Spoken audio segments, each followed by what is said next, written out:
Vamos acompanhar agora o ministro explicando exatamente e tentando desmentir as fake news. Importante mencionar como isso aconteceu e ter muito claro isso para todos nós.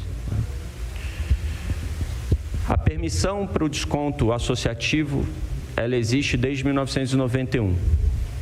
Acontecia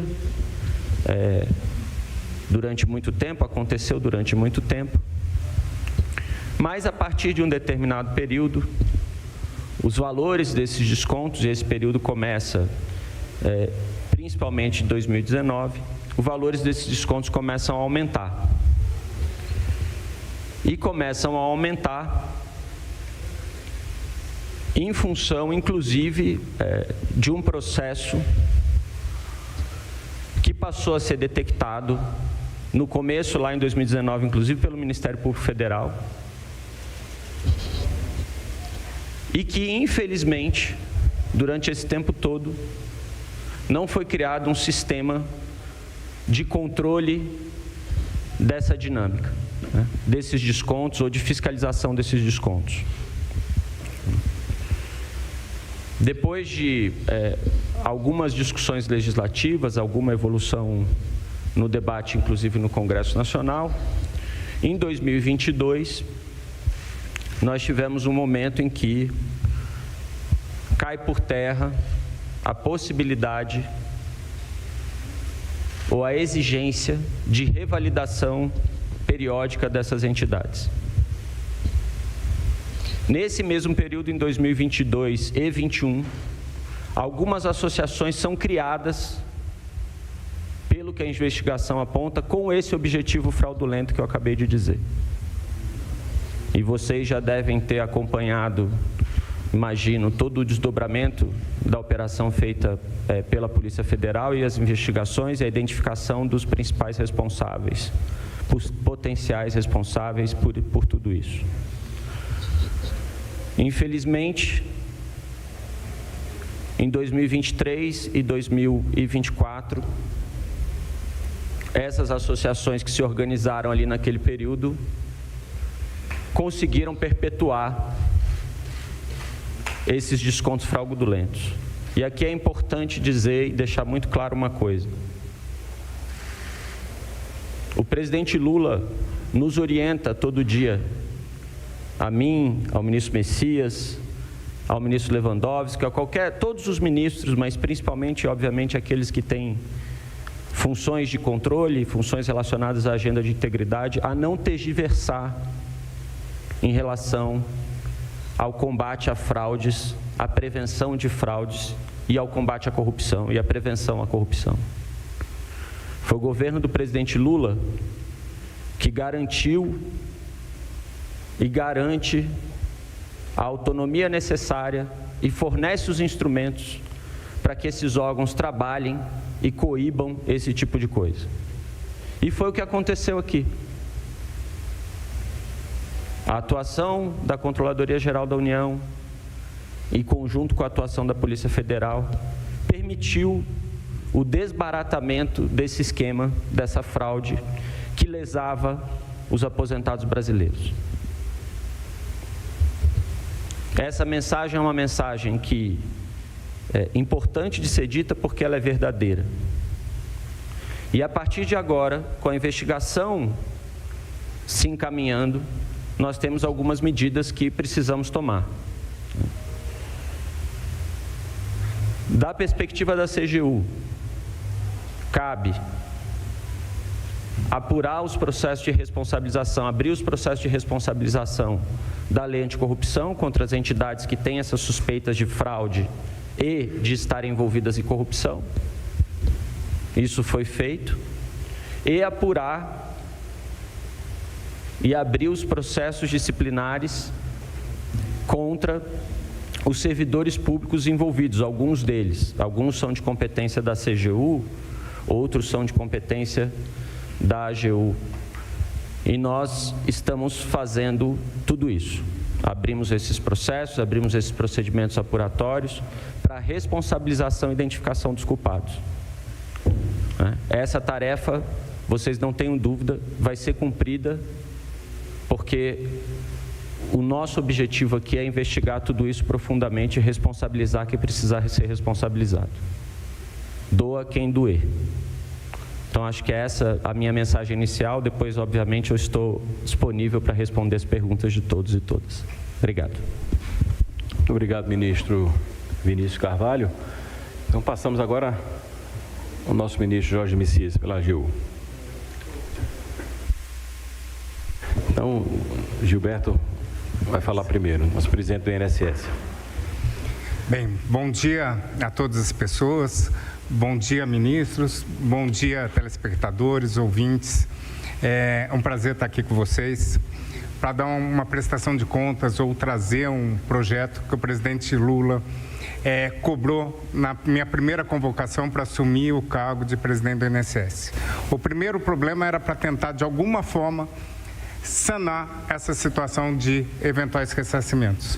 Sou muito grato à apresentação dessa proposta que a gente está fazendo, esse projeto, à Advocacia Geral da União, que nos auxiliou diuturnamente nessa apresentação, a Controladoria Geral da União e ao Ministério da Previdência, que foram fundamentais para a gente conseguir formatar essa proposta de ressarcimento que aqui vai ser apresentada.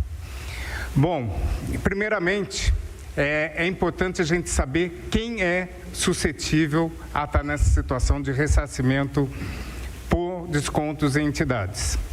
Nesse assunto, hoje, o INSS está comunicando a 27 milhões de segurados, 27 milhões de brasileiros, que eles não sofreram qualquer desconto associativo, para eles ficarem tranquilos. E como estamos comunicando?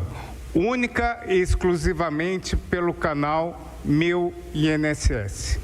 Não abra qualquer outro tipo de mensagem por qualquer outra plataforma. A única plataforma que está informando hoje o nosso brasileiro é a plataforma Meu INSS, por meio de uma mensagem oficial, deixando tranquilo 27 milhões, bem como seus familiares, de que eles nunca tiveram desconto associativo. Esse é o primeiro passo e está ocorrendo hoje, nesse momento em que fazemos essa coletiva. Segundo passo, na próxima terça-feira, dia 14 de maio, o INSS vai soltar outra informação agora para aqueles brasileiros, aqueles segurados, aqueles beneficiários que tiveram algum desconto associativo.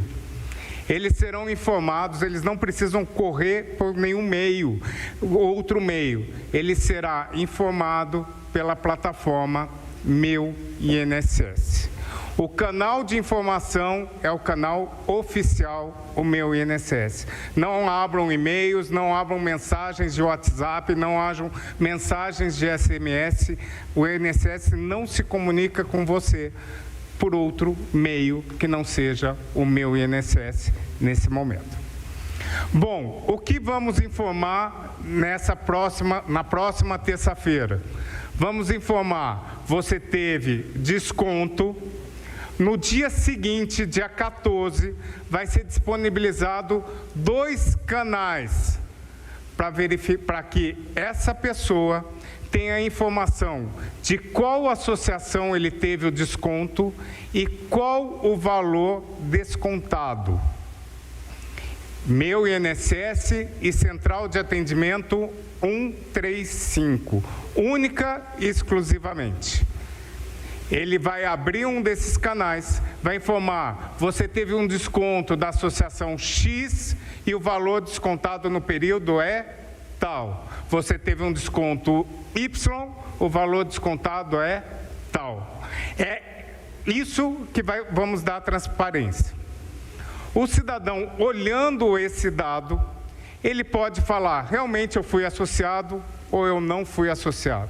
Eu não reconheço esse vínculo associativo. Eu não concordo com esse desconto. Eu nunca fui associado dessa instituição.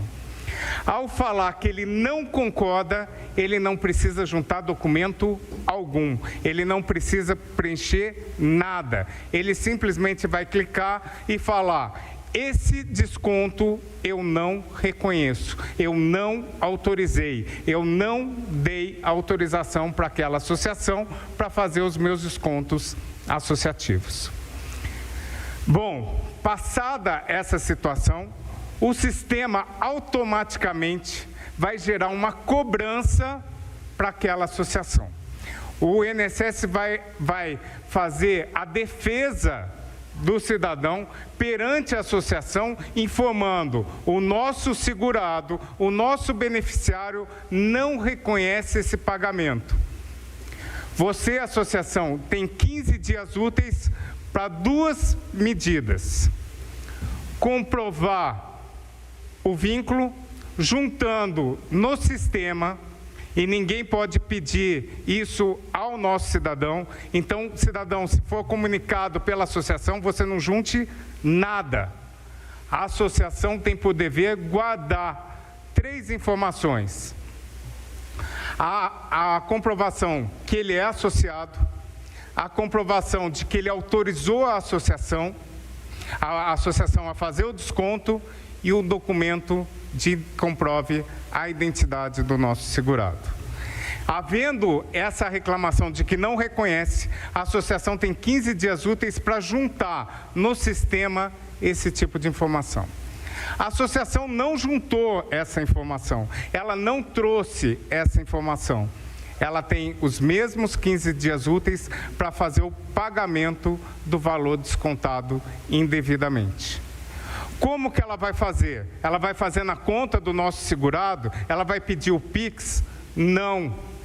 Ela vai fazer um depósito identificado por meio de uma GRU específica ao INSS.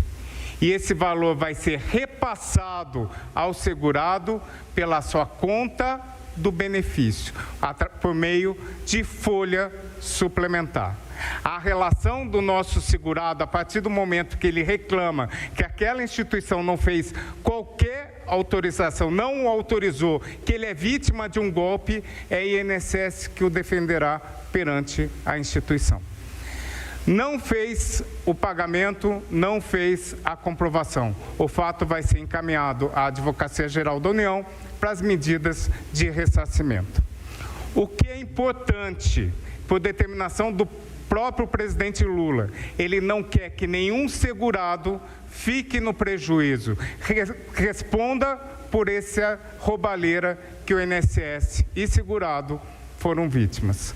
Haverá o ressarcimento de todos que reclamaram e não há comprovação de inscrição ou não há comprovação de pagamento. O que a gente está querendo fazer? Esse tipo de comunicação, esse tipo de contato é desburocratizado, o cidadão não precisa juntar documento a ninguém, ele não precisa fazer contato com ninguém, porque ninguém está autorizado a falar em nome do INSS. O contato é direto, cidadão e INSS, pelos canais oficiais, 135, plataforma Meu INSS. Essa é a forma que foi encontrada, uma forma desburocratizada. Vamos dar amplo conhecimento a toda a sociedade de quantos pedidos, quantos casos foram resolvidos e quantos efetivamente desses segurados foram efetivamente prejudicados e quantos são indenizados.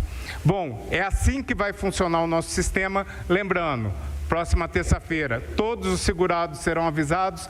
Próxima quarta, já estará disponibilizado os canais. Não precisa correr, não há um prazo fatal. E mais, não autorizem ninguém a falar com o INSS. É você, segurado, é você que foi prejudicado. Não caia em novos golpes.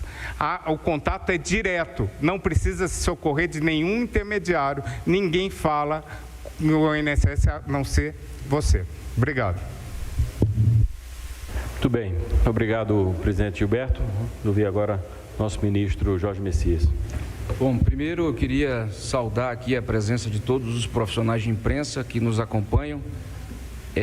Dizer que o trabalho de combate à corrupção, ele é um exercício diário e que ele só é possível no Brasil em razão da conjugação dos esforços de duas instituições, sobretudo.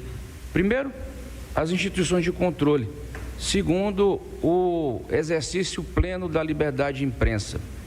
Nós conquistamos, com o retorno do presidente Lula, essas duas condições para exercer plenamente o trabalho de combate à corrupção. E aqui eu preciso fazer um registro muito especial ao trabalho que foi desenvolvido inicialmente pelos servidores da Controladoria Geral da União, sob a liderança do ministro Vinícius, que, a partir de denúncias formuladas pela imprensa, adotou ainda no ano de 2023 todas as providências necessárias para uma apuração rigorosa, dedicada e minuciosa de uma organização criminosa que foi instalada no seio do Estado com o uso abusivo da confiança que o cidadão conferiu a alguns servidores públicos para lesar aposentados e pensionistas no Brasil. Sem este trabalho, não teria sido possível o desenvolvimento de uma investigação policial, também minudente, aí a cargo da nossa Polícia Federal, sob a liderança do diretor-geral Andrei Passos. Só foi possível a deflagração desta operação policial a partir da conjugação de esforços de todas essas instituições no Brasil. E o trabalho que foi desenvolvido pela Controladoria Geral da União, pela Polícia Federal, depois aportada pela iniciativa já na presidência do Dr. Gilberto Waller, foi fundamental para que nós pudéssemos, neste momento, adotar uma série de providências acautelatórias que visam, sobretudo, resguardar dois bens jurídicos de fundamental importância. Primeiro, o acolhimento e a proteção ao patrimônio do segurado, aposentado e pensionista. Segundo, o patrimônio público do Instituto Nacional de Seguridade Social, o INSS, que é um pilar da nossa Previdência Social. Nós, como Advocacia Geral da União, por determinação do presidente Lula, no primeiro dia, após as informações prestadas pela Controladoria Geral da União e pela Polícia Federal, nós criamos o Grupo de Apoio Especial de Combate às Fraudes no INSS. Este grupo é integrado por 8 procuradores dedicados, experientes, que estão há 15 dias trabalhando sem feriado, sem sábado, sem domingo, para oferecer a solução jurídica que melhor contemple esta preocupação, que é uma preocupação do presidente Lula. No primeiro momento, desde o primeiro momento, ele nos colocou esta questão. É muito importante que nós possamos acolher os aposentados e pensionistas que foram vítimas, lesados por esta fraude, mas também é importante que a gente atue de forma correta, juridicamente correta, para preservar o patrimônio público do INSS, que é o patrimônio de todos nós que contribuímos com a Seguridade Social no nosso Brasil. Dito isso, eu quero informar a vocês que, cumprindo a determinação do presidente Lula, nesta manhã nós estamos apresentando uma ação cautelar inominada com pedido imediato de bloqueio de bens contra 12 entidades associativas que foram criadas, credenciadas e operaram durante alguns anos em diferentes governos para lesar aposentados e pensionistas no que nós chamamos de uma organização criminosa sofisticada que contou com agentes públicos e agentes privados para praticar esta fraude que, agora há pouco, relacionei, que foi somente descoberta graças ao trabalho precioso destes órgãos de controle em nosso Brasil. Primeiro, nós adotamos as providências neste momento, que é a ação cautelar inominada em razão do processo de apuração de responsabilidade aberto com base na lei anticorrupção. Este processo ele foi aberto inicialmente a partir de uma recomendação da Advocacia Geral da União à presidência do INSS para que ela pudesse, naquele momento, ainda na semana passada, identificar o que nós estamos agora apresentando como núcleo da fraude do desconto irregular. Este núcleo da fraude do desconto irregular, ele é integrado por 12 entidades associativas que foram criadas em diferentes governos e credenciadas para ter acesso ao desconto em folha de aposentados e pensionistas. Nós adotamos, com base na lei anticorrupção, este pedido de providência cautelar, porque foi possível, a partir destes relatórios de inteligência produzidos pela Controladoria Geral da União, pela Polícia Federal e pelo INSS, identificar 2 grupos de infrações à lei anticorrupção. O primeiro grupo diz respeito a entidades associativas que possuem indícios de pagamentos de propina a agentes públicos federais para que, a partir de uma ação coordenada, viabilizasse este esquema criminoso desmontado e revelado há 2 semanas. O segundo grupo são entidades que são configuradas e foram configuradas a partir deste trabalho de inteligência como entidades de fachada, criadas como laranjas com o único propósito de fraudar aposentados e pensionistas.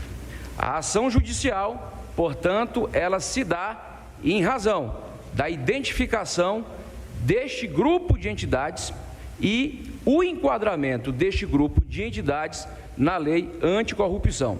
O pedido cautelar solicitado neste momento pela Advocacia Geral da União é o pedido de indisponibilidade integral de bens das entidades e de seus dirigentes, para que nós possamos fazer frente de modo integral a todo e qualquer desconto indevido que foi levado ali a efeito durante esse período de apuração da investigação policial. E este recurso será necessário e será utilizado como fonte primeira para ressarcimento aos aposentados e pensionistas, conforme o procedimento apresentado pelo presidente do INSS. O foco do nosso trabalho é a proteção ao dano patrimonial. Nós temos, neste momento, fortes indícios de que essas entidades foram criadas com o propósito deliberado de fraudar aposentados e pensionistas, e é importante que a gente consiga, a partir deste procedimento judicial, não só o bloqueio patrimonial, mas nós solicitaremos de modo adicional a quebra do sigilo fiscal e bancário dessas entidades e de seus dirigentes, para que seja viável o rastreio patrimonial de todo o recurso que foi desviado com a atuação dessas entidades. Nós pediremos a indisponibilidade de bens e ativos financeiros dos requeridos a partir da utilização do sistema SIS-Bajut do Banco Central, e essa indisponibilidade ela levará ao bloqueio imediato de valores creditados às contas dessas pessoas. Também o bloqueio e a indisponibilidade de bens móveis e imóveis a partir da utilização de dados do Departamento de Trânsito, da Agência Nacional de Aviação Civil, da Central Nacional de Indisponibilidade de Bens e também das juntas comerciais e registro civil de pessoas jurídicas.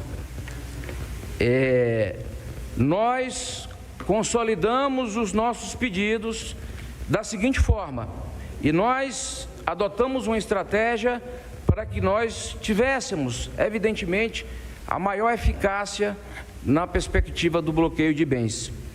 Primeiro, nós solicitamos a quebra dos sigilos bancário e fiscal como eu informei há pouco, porque é muito importante que a gente tenha condições jurídicas de fazer o rastreio dos bens que foram desviados a partir desta fraude. Segundo, o bloqueio de atividades financeiras, inclusive as operações com cartões de crédito dos dirigentes dessas entidades. Nós estamos pedindo, em razão do perigo público que essas entidades representam, uma medida cautelar atípica de suspensão temporária das atividades das entidades associativas requeridas, para que elas não possam continuar delinquindo, nem em relação ao INSS, nem em relação a qualquer outro cidadão do nosso Brasil. Também é muito importante o que eu vou dizer nesse momento. Nós estamos solicitando a apreensão dos passaportes de todos os dirigentes dessas entidades, para que eles não saiam do Brasil e que eles não saiam e façam nenhum tipo de movimentação patrimonial fora do país.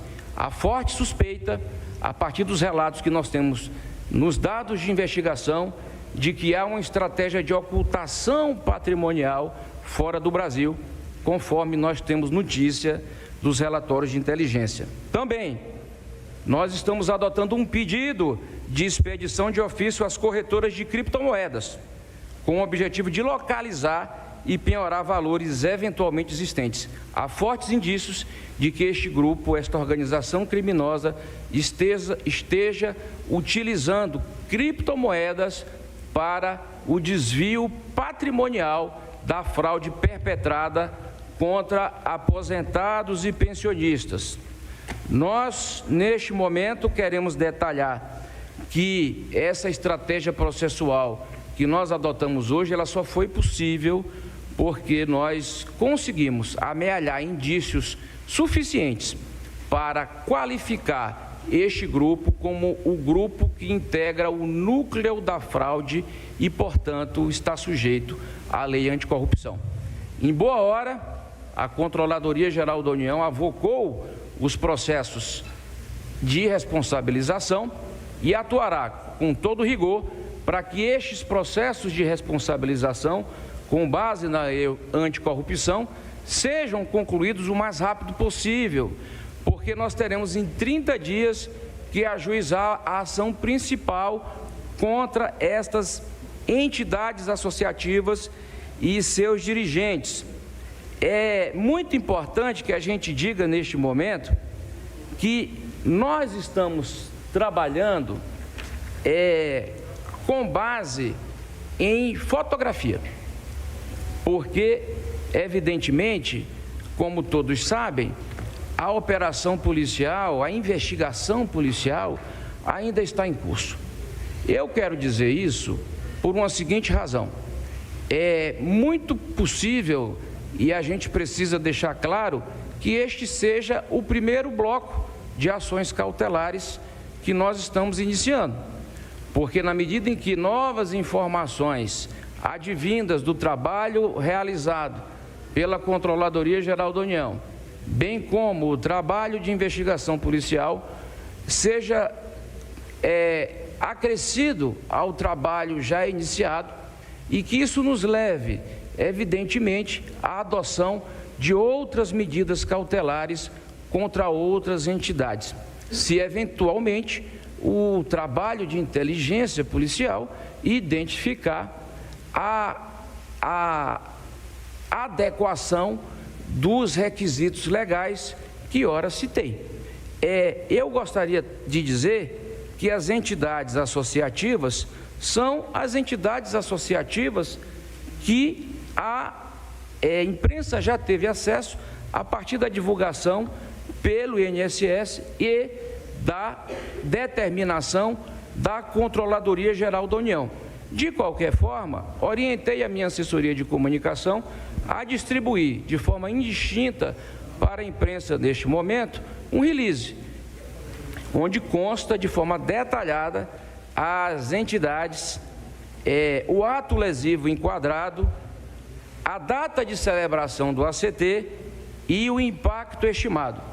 De qualquer forma, eu gostaria de citar que o valor global do pedido cautelar em relação a essas 12 entidades é no valor de R$ 2.577.470,44. Evidentemente que eu repito, este é o valor inicial. O trabalho continua e ele será aportado tão logo nós tenhamos novas informações. Muito importante o que eu irei dizer neste momento. Nós resolvemos também pedir e agregar o bloqueio cautelar, não só das entidades associativas e dos seus dirigentes, mas das empresas, pessoas jurídicas, laranjas, que foram apontadas pelo inquérito policial e adotadas pela Controladoria Geral da União como empresas que possivelmente tenham sido utilizadas como laranjas para ocultação e transporte patrimonial. Esta medida é de suma importância para que nós possamos obter êxito no rastreio do recurso. Agora, nós vamos iniciar uma fase de judicialização, que é uma fase complexa, que exige rigor, que exige de todos nós acuidade para que nenhuma nulidade seja no futuro relacionada, porque a responsabilização das entidades, dos seus dirigentes e de toda a cadeia criminosa que se utilizou da estrutura da Previdência Social para praticar crimes contra aposentados e pensionistas é a nossa prioridade. Eu finalizo dizendo que o presidente Lula tem uma determinação, que é responsabilizar todas as pessoas físicas e jurídicas envolvidas nesta fraude. Doa a quem doer. Não ficará pedra sobre pedra neste processo. Esse evento que nós estamos lidando, ele é de uma perversidade, ele é de uma crueldade inimaginável e inaceitável para qualquer padrão ético. Nós nos defrontamos com um grau de ação criminosa que tirou de quem menos tem aquilo que ele mais precisa, que é ser um instrumento de sustento. Por isso que o presidente Lula nos orientou a irmos às últimas consequências para responsabilizar cada pessoa envolvida. Eu quero dizer que, por esta razão, eu determinei aos meus procuradores que estudem o imediato ingresso também como assistente de acusação criminal, auxiliando o Ministério Público Federal a pedido do Dr. Gilberto Oller, presidente do INSS, para que essas pessoas tenham um encontro marcado com a lei e paguem pelos atos lesivos, não só do ponto de vista patrimonial, mas como do ponto de vista criminal. Não mediremos esforços para responsabilizar essas pessoas. Nós não admitiremos nenhum tipo de impunidade. É fundamental para que nós possamos resgatar a confiança da sociedade brasileira na Previdência Social, que isso seja efetivado com êxito. Eu quero dizer também uma coisa que é muito importante. As medidas de ressarcimento que nós anunciamos hoje, a partir das informações trazidas pelo presidente do INSS, elas serão primariamente custeadas com este trabalho de recuperação de ativos desviados pelos fraudadores.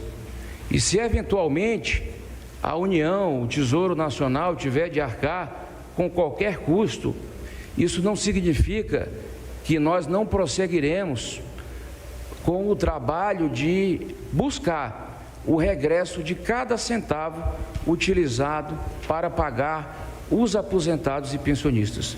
O que nós não podemos, neste momento, é sermos omissos, e não seremos.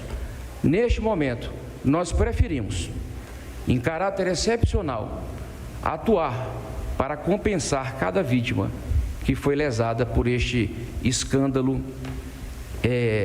criminoso. E esse é o nosso propósito.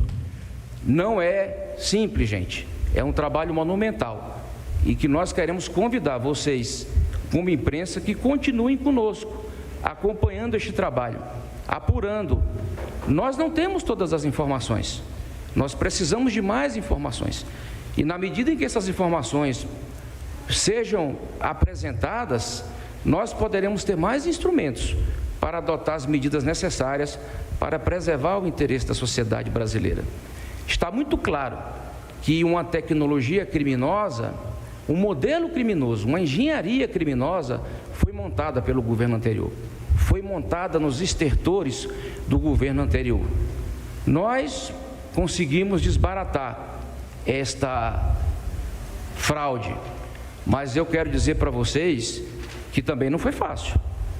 Todos aqui sabem, profissionais de imprensa, até porque está publicado no nosso relatório de transição, a situação lamentável que nós encontramos no INSS. Uma autarquia previdenciária desmontada, sem servidores públicos, sem sistema. Eu quero dizer uma coisa aqui que as pessoas não se dão conta, mas que, na minha opinião, e gostaria que vocês apurassem, eu vi realmente, eu acho até que a imprensa divulgou algo sobre isso pela manhã, a partir de um vazamento de informações sigilosas, e é importante que isso seja apurado, mas a autarquia previdenciária, o INSS, ela trabalha com uma tecnologia fundamental, que é a tecnologia suportada pela Dataprev. A Dataprev, ela é a empresa de tecnologia que dá suporte à Previdência Social. Eu queria que vocês lembrassem que a Dataprev, ela estava incluída pelo governo Bolsonaro na lista de desestatização. Esta empresa, ela foi desmontada para ser vendida pelo governo anterior. Assim que o presidente Lula assumiu, ele retirou a empresa da lista de desestatização, porque era fundamental que nós tivéssemos uma empresa pública que zelasse pela qualidade e pela garantia dos dados. Eu acho que está muito claro para todos nós que foi perpetrado ali uma engenharia criminosa e que é importante que o governo anterior e os seus representantes, inclusive no parlamento, eu vi que teve um deputado que fez um vídeo ontem com o objetivo de lacrar e causar terror e pânico na população. É importante que ele questione ao presidente que ele apoia e o presidente que ele apoiou, por que o presidente que ele apoia e o presidente que ele apoiou colocou a empresa pública que dá suporte à produção e à guarda desses bens para vender e desmontou essa empresa. Eu espero que isso seja apurado. Eu espero que ele pergunte ao antigo ministro da Previdência por que o Ministério da Previdência não adotou as providências necessárias para fazer investigação quando já havia indícios de denúncia de irregularidades, quando teve desconto. Eu quero que o deputado que fez um vídeo de lacração pergunte ao ministro-chefe da Casa Civil do governo anterior quais foram as providências adotadas por este governo quando o Congresso Nacional flexibilizou a regra criada ainda no governo anterior, em razão dos indícios de fraude, a flexibilização que garantia a revalidação dos descontos, porque o presidente anterior sancionou esta medida. Então ele tem que se explicar. Eu quero agora que ele venha a público e se explique. Por que os apoiadores deste governo não venham a público e se expliquem? Nós queremos explicar. Nós queremos que a sociedade tenha conhecimento integral. Este governo tem um único interesse, que a sociedade saiba exatamente tudo o que aconteceu, por que aconteceu e quais são os interesses envolvidos neste esquema criminoso. E a linha do tempo é muito importante que a gente tenha acesso à linha do tempo. Muito obrigado, eu fico à disposição. Obrigado, ministro Messias. Passamos agora para as perguntas. Isso. Gente, como eu expliquei para vocês a dinâmica, por favor, falem o nome, o veículo e para quem vocês estão direcionando as perguntas. Eu quero agradecer aos ministros e ao presidente do INSS. Boa tarde, ministros. Isabela Camargo, da TV Globo. A pergunta vai para o presidente do INSS. Na verdade, são 2 esclarecimentos a respeito da fala do senhor que nós ficamos com dúvidas. 27 milhões estão recebendo o aviso de que não tem convênios. Quantos na próxima semana receberão o contrário, o aviso de que tem convênios e serão convidados a fazer a manifestação, se eles assinaram ou não, anuíram de fato? Ainda uma dúvida sobre como essa comunicação vai ocorrer. São 2 os canais, salvo engano, na fala do senhor. Para deixar bem claro, é o Meu INSS e o 135? Obrigada. Perfeito. Obrigado pelo questionamento. Serão 9 milhões de pessoas que receberão a manifestação ou o chamado pelo INSS de que ele teve algum tipo de desconto em folha associativa. Quanto ao canal, a informação ativa será pelo Meu INSS. Se ele tiver dúvida, ele pode ligar no 135 e ter a informação de que ele foi avisado que tem desconto ou que não tem desconto. Esse tipo de informação do 135 ela é acessória, em que você tem um controle dentro da própria administração da situação que se encontra aquela pessoa. E daí você vai ter a informação de valor, vai ter a informação efetiva de qual associação a partir do dia 14 de maio.